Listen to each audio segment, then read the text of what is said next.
Being lead designer at Lionhead is actually an interesting job because we have one of the industry design luminaries working here in Peter Molyneux. So I work very closely with Peter to define the game vision, and then I work specifically day to day on the team trying to bring those pillars and that vision to reality. And along the way I work pretty much several times a week with Peter reviewing the game, talking about the game, and trying to execute on both what we want to do and what he is encouraging us to do. You're still going to be a hero. You're still going to have swords, you're still going to have guns, you're still going to have magic. But this time you're going to be leading a country as well as that.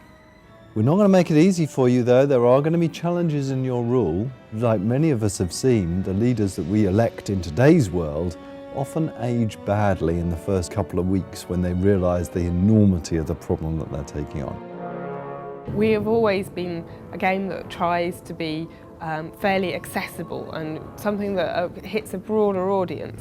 So with Fable 3, what we're doing is keeping that foremost when we're thinking about building it. But those that are long-term Fable fans won't be disappointed. Everything that they've loved about the Fable franchise will still be there.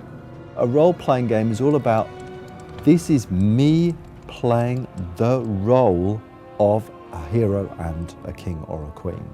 It's really about not getting rid of every element of an RPG, but certainly making it something that people who aren't interested in that side of things will still enjoy.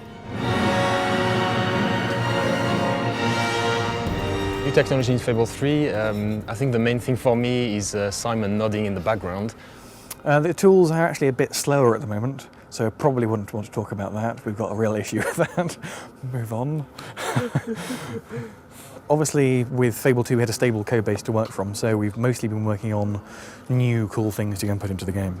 One of the things that people have come to expect from Fable is innovation. And in Fable 3, we've really pushed the boat out. We've totally looked at the morph system, thrown it all away and started again. And the first thing that we've got is something called extreme morphs. Now, these extreme morphs are on an expression. So you're walking along and someone just upsets you. You can press this expression and out of your back appears these huge angel wings. A shaft of light comes down and shines on you. Everyone around you steps back and, oh my goodness, there you're showing your true character off. Aggressive, mild, stern. We've got hot syncing in the tools now, so all the artists can edit a texture and pop it into the game immediately just by hitting a button, and it never fails, obviously. Can I redo that bit? Never works. Never works. That's a Freudian slip. There's another thing which I think we could use for morphing, which is really interesting, which I've never seen before, and that is the weapon that you use. Why not have weapons change as you use them, that adapt themselves visually to your combat style and to your alignment? So imagine, how do you make the evil sword of ages? You make it by using it in an evil way. And as you use it, as you kill innocent victims, so you will see it glow and drip with blood all the time. I want everybody in the world to have unique weapons. As we teach you our new way of doing weapon customization, we need to think about how we teach that to the player, making sure that every facet of it makes sense, is clear, is understandable, isn't too complicated, but is deep enough, and all of that is very hard, very challenging, but it's also very fun. More excitingly is with the lighting system. In Fable 2, I think, to generate the lighting for all the levels took a bank of 6 very, very powerful machines, 7 days to generate all the lighting for everything.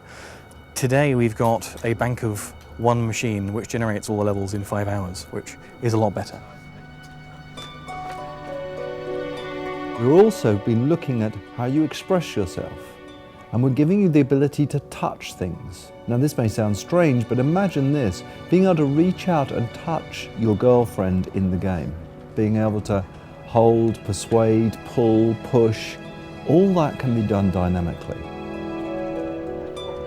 There is a fantastic amount of fighting and great combat and a really swift, pacey storyline, which is really engaging and really snappy.